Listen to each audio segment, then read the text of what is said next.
बच्चों, आज हम पढ़ेंगे साझेदारी के प्रकार। सबसे पहले आती है ऐच्छिक साझेदारी, पार्टनरशिप एट विल। साझेदारी अधिनियम की धारा 7 कहती है कि यदि साझेदारी अनुबंध में साझेदारी की अवधि या विघटन संबंधी कोई उल्लेख न हो तो ऐसी साझेदारी को ऐच्छिक साझेदारी ही कहेंगे।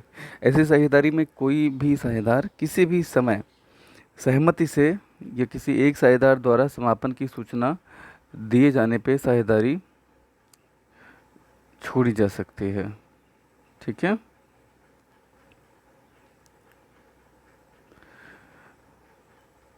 यानी कि साझेदारी को समाप्त किया जा सकता है ऐसी ऐच्छिक साझेदारी को सहमति से या किसी एक साझेदार द्वारा समापन की सूचना या नोटिस देने पर। दूसरा आता है विशिष्ट साझेदारी। विशिष्ट साझेदारी भारतीय साझेदारी अधिनियम की धारा 8 में इसका वर्णन है। कोई साझेदारी किसी विशेष काम या व्यवसाय को करने के लिए स्थापित की जाए तो इसे विशिष्ट साझेदारी कहेंगे। ऐसा काम या उद्देश्य जैसे ही पूरा हो जाएगा, साझेदारी स्वतः समाप्त हो जाती है। फिर आती है सामान्य तथा सीमित साझेदारी। जिन साझेदारी फर्मों का नियमन और नियंत्रण भारतीय साझेदारी अधिनियम 1932 के द्वारा होता है उन्हें सामान्य साझेदारी कहते हैं। ऐसे साझेदारों का दायित्व असीमित होता है, अर्थात कोई दायित्व होने पर साझेदारों की व्यक्तिगत या निजी संपत्तियों का भी उपयोग किया जा सकता है उन दायित्वों के भुगतान के लिए। तो इसीलिए साझेदारों का दायित्व असीमित कहा जाता है। भारत में मुख्यतः इसी प्रकार की साझेदारी फर्में पाई जाती हैं। अब हम थोड़ा सा जानें कि सीमित साझेदारी क्या होती है और क्या स्थिति है इसकी भारत में। देखिए, सीमित साझेदारी ये टॉपिक कभी कभी ऐसे पूछ लिया जाता है कि एक नंबर के प्रश्न में तो आपको आना चाहिए मतलब उत्तरी प्रश्न में कि जिन साझेदारी संस्था में कुछ साझेदारों का दायित्व उनके द्वारा पूंजी की सीमा तक सीमित होता है उसे सीमित साझेदारी कहते हैं। ध्यान रखिएगा, ये सारे साझेदारों के ऊपर लागू हो ज़रूरी नहीं है। कुछ साझेदारों के साथ भी अगर है तो भी इसे सीमित साझेदारी कहा जा सकता है। यानी कि यूँ कह सकते हैं कि सीमित साझेदारी में साझेदार दो तरह के होंगे, एक तो सामान्य और दूसरा विशिष्ट। ठीक। सामान्य साझेदारों का दायित्व असीमित होगा लेकिन जो विशिष्ट होंगे उनका सीमित होगा। ऐसी साझेदारी में कम से कम एक साझेदार सामान्य होना चाहिए तथा अर्थात असीमित दायित्व वाला भी होना अनिवार्य है। तो खैर आगे बढ़ते हैं। निश्चितकालीन साझेदारी या अनिश्चितकालीन साझेदारी। जिस साझेदारी की स्थापना किसी निश्चित अवधि के लिए की जाती है, 5 वर्ष के लिए, 10 वर्ष के लिए, वो निश्चितकालीन साझेदारी हो गई। और जिस साझेदारी के अनुबंध में अवधि संबंधी कोई प्रतिबंध या प्रावधान नहीं है उसे अनिश्चितकालीन साझेदारी कहा जाएगा। वैध तथा अवैध साझेदारी। देखिए, वैध साझेदारी वो है कि 1932 के प्रावधानों के अनुसार उसका पहले तो स्थापना और संचालन हो रहा हो। ठीक है। दूसरा, अवैध साझेदारी वो कहलाएगी जो धारा 23 के अनुसार किसी अवैधानिक व्यवसाय के लिए की गई हो और उसका उद्देश्य गैरकानूनी या इलीगल हो।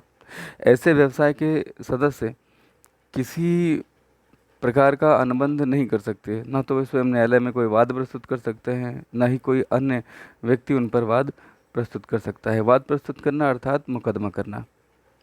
तो साझेदारी के अवैध होने की दशाएं कौन कौन सी हैं? निम्न परिस्थितियों में साझेदारी अवैधानिक या गैर कानूनी मानी जाती है। सदस्यों की संख्या न्यूनतम सीमा 2 और अधिकतम सीमा 10 बैंकिंग व्यवसाय के लिए और 20 सामान्य व्यवसाय के लिए। अगर अधिकतम सीमा से ज़्यादा हो जाए सदस्य संख्या या न्यूनतम सीमा से कम रह जाए तो भी साझेदारी अवैध हो जाती है। उद्देश्य अगर गैर कानूनी हो, स्मगलिंग वगैरह करना अगर है, स्मगलिंग यानी कि तस्करी। तस्करी उसे कहा जाता है जब हम प्रतिबंधित चीज़ों का खरीद फरोख्त करते हैं या वितरण करते हैं तो उसे स्मगलिंग कहा जाता है। जैसे कि पुरानी जो मूर्तियां हैं या प्रतिबंधित अन्य पदार्थों में जैसे सांप या केकड़े, इन सब का अगर निर्यात आयात कोई करता है तो। जनहित व अंतर्राष्ट्रीय नीति के विरुद्ध। कोई साझेदारी संस्था जनहित या अंतर्राष्ट्रीय नीति के विरुद्ध हो, जैसे कि तस्करी वगैरह ने देखिए मेंशन कर दिया। साझेदार शत्रु देश का व्यक्ति अगर हो तो भी ये साझेदारी अवैध मानी जाएगी। न्यायालय द्वारा समापन के बाद भी व्यवसाय करना। यदि कोई साझेदारी फर्म न्यायालय द्वारा उसका समापन किए जाने की घोषणा कर चुकी हो और उसके बाद भी वह व्यवसाय जारी रखती हो तो ये अवैध होने की दशाएं कौन कौन सी हैं, ये इम्पोर्टेंट है, पूछा जा सकता है, इसलिए इसे अच्छे से पढ़ लेंगे। अब हम पढ़ेंगे सीमित साझेदारी। देखिए, सीमित साझेदारी क्या है ये मैं आपको बताने की कोशिश करता हूँ, ध्यान से सुनना। सीमित साझेदारी किसी साझेदारी फर्म में एक या कुछ साझेदारों का दायित्व उनके द्वारा प्रदत्त यानी कि प्रदान की गई पूंजी तक सीमित होता है, उसे सीमित साझेदारी कहा जाता है। साझेदारी के इस स्वरूप का उदय मुख्यतः उन लोगों के लिए हुआ जो अपना दायित्व सीमित रखना चाहते हैं। सीमित साझेदारों के अधिकार भी सीमित होते हैं। फर्म की ओर से वे ना तो कोई कार्य कर सकते हैं, ना ही फर्म के किसी कार्य में हस्तक्षेप कर सकते हैं। सीमित साझेदार की मृत्यु होने या दिवालिया या पागल होने पर भी फर्म के अस्तित्व पर कोई प्रभाव नहीं पड़ता। तो इसकी शुरुआत कब हुई, उद्भव कब हुआ? सीमित साझेदारों का उदय सबसे पहले यूरोपियन देशों में हुआ, जहाँ पर वर्तमान में यह काफ़ी प्रचलित भी है। इन देशों में इसके लिए विधान भी बनाए गए हैं, जैसे अंग्रेजी सीमित साझेदारी अधिनियम 1907। इसके अनुसार कहा गया कि सीमित साझेदारी ऐसी संस्था है जिसमें एक या अधिक व्यक्ति एक साधारण साझेदार हो जिसका दायित्व सीमित हो, तथा एक या अधिक साझेदार ऐसे अवश्य हों जिनका दायित्व उनके व्यवसाय में दी गई धनराशि तक सीमित हो, यानी कि पूंजी तक सीमित हो। भारत में सीमित साझेदारी जो है ना, उसका हमारे भारतीय साझेदारी अधिनियम 1932 में कोई उल्लेख नहीं है, इसलिए यह साझेदारी का स्वरूप अपने यहाँ प्रचलित भी नहीं है। इसकी विशेषताएं जान लीजिए कि दो प्रकार के साझेदार होंगे, एक सीमित साझेदार और एक सामान्य साझेदार। कम से कम एक सामान्य और एक सीमित साझेदार का होना अनिवार्य है। पंजीयन इसका अनिवार्य होता है। पूर्णतया प्रदत्त पूंजी, सीमित साझेदार की पूंजी नकद रूप में पूर्णतया प्रदत्त होनी चाहिए। इसे सामान्य साझेदार की अपेक्षा अधिक पूंजी लगानी भी पड़ती है। इसके अधिकार सीमित होते हैं। हिसाब किताब का निरीक्षण करने तथा मत प्रकट करने का अधिकार तो होता है, लेकिन सामान्य कार्यों में भाग लेने का इसे अधिकार नहीं होता। फर्म का प्रतिनिधि ना होना, यह व्यक्ति फर्म का प्रतिनिधि भी नहीं होता, यानी कि आउटसाइडर से यानी कि बाहरी व्यक्तियों से या कोई फर्म की ओर से लेन देन या फर्म का प्रतिनिधित्व तो नहीं कर पाएगा। हित हस्तांतरण का कोई अधिकार नहीं है। अगर ये चाहे कि अपना हित है यानी कि जो इसकी पूंजी है ये किसी को हस्तांतरित कर दे तो ये संभव नहीं है। ठीक है, फर्म के अस्तित्व पर इसके आने जाने से कोई प्रभाव नहीं पड़ता है, ये भी आपने पढ़ा। तो सीमित साझेदारी के क्या कुछ लाभ हैं? देखिए, सबसे पहला लाभ यही है कि इसमें दायित्व सीमित होता है और जोखिम भी सीमित होता है। ऐसा नहीं हुआ कि किसी भी परिस्थिति में ऐसा हो जाए कि आपकी निजी संपत्तियां बेचनी पड़ जाएं फर्म के दायित्व को चुकाने में। कम योग्य और साहसी व्यक्तियों के लिए ये उपयुक्त है। जो लोग थोड़ा सा योग्य खुद को उतना नहीं मानते हैं और साहसी भी उतना नहीं होते हैं, उनके लिए ये उपयुक्त है। पूंजी तथा कौशल का सम्मिश्रण, पूंजी तथा कौशल का सम्मिश्रण, जो व्यक्ति किसी व्यवसाय के संचालन में कुशल व दक्ष होते हैं लेकिन उनके पास पूंजी का अभाव है, तो सीमित साझेदार जो होते हैं वो पूंजी वहाँ पे लगा देते हैं और उनके हस्तक्षेप के बिना वो लोग जो कुशल हैं वो लोग व्यवसाय का संचालन करते हैं। तो इस तरह से दोनों का कॉम्बिनेशन अच्छा बनता है और बिजनेस अच्छा से चल के लाभ कमाया जा सकता है। कुशल संचालन, फर्म का संचालन असीमित दायित्व वाले साझेदारों के हाथों में होता है जो सामान्यतः ज़्यादा कुशल होते हैं। अपेक्षाकृत स्थायी अस्तित्व, बिल्कुल जो सीमित साझेदार हैं उनकी मृत्यु, पागल या दिवालिया की स्थिति में भी फर्म चलती रहती है। नए साझेदार के प्रवेश में सुविधा, किसी सीमित साझेदारी फर्म में नए साझेदार को सीमित साझेदार की सहमति के बिना ही प्रवेश दिया जा सकता है। मगर इसकी कुछ हानियाँ भी हैं, इन्हें भी देख लें। एक तो जोखिम वाले व्यवसायों के लिए ये अनुपयुक्त है। जहाँ जोखिम बहुत ज़्यादा है वहाँ पर इस तरह की साझेदारी का जिक्र भी करना बेकार है, व्यर्थ है।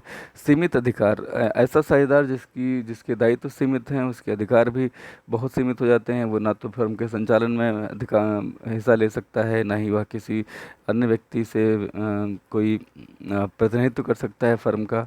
वह केवल और केवल लाभ में हिस्सेदार हो सकता है। हाँ, उसका अधिकार इतना ज़रूर है कि वो फर्म के हिसाब किताब चेक कर सकता है, सहमति असहमति दे सकता है। फर्म की साख में कमी आती है। सीमित साझेदारों के दायित्व जब सीमित हो जाते हैं तो ऋणदाताओं को हानि होने की आशंका रहती है, इसलिए वे उधार देने से थोड़ा सा हिचकते हैं।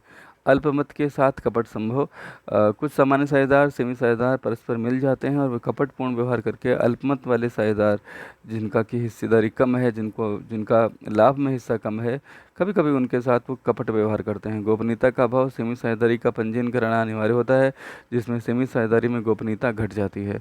इसके विपरीत सामान्य साझेदारी ऐच्छिक होती है। इनमें अंतर क्या है अगर हम ये जानने की कोशिश करें? देखिए, अभी तक हमने जो पढ़ा है उसी के आधार पर अंतर बताए गए हैं। जो अंतर हैं उसमें प्रमुख है कि अर्थ, जिन साझेदारी फर्मों का नियमन और नियंत्रण भारतीय साझेदारी अधिनियम 1932 द्वारा होता है, सामान्य साझेदारी कहलाते हैं। जिस साझेदारी में संगठन में कुछ या एक या कुछ साझेदारों का दायित्व उनके द्वारा प्रदत्त पूंजी की मात्रा तक होता है, सीमित, उसे सीमित साझेदारी कहते हैं। सदस्यों का दायित्व असीमित, यहाँ सीमित, सदस्यों का दायित्व सीमित होता है। फर्म का पंजीयन यहाँ पर ऐच्छिक होता है, लेकिन यहाँ अनिवार्य होता है। पूंजी प्रत्येक साझेदार को नकद तथा पूर्ण रूप में देना अनिवार्य नहीं है, आवश्यक नहीं है, यहाँ ऐसा करना अनिवार्य है। जोखिम, सामान्य साझेदार का जोखिम अधिक और असीमित होता है। सीमित साझेदार का जोखिम उसके द्वारा प्रदत्त पूंजी तक ही सीमित होता है।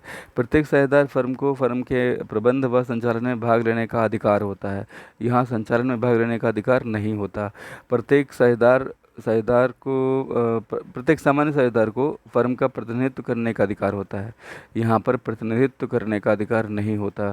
फर्म को बद्ध करना, प्रत्येक सामान्य साझेदार अपने कार्य से फर्म को बद्ध कर सकता है, यहाँ ऐसा नहीं है।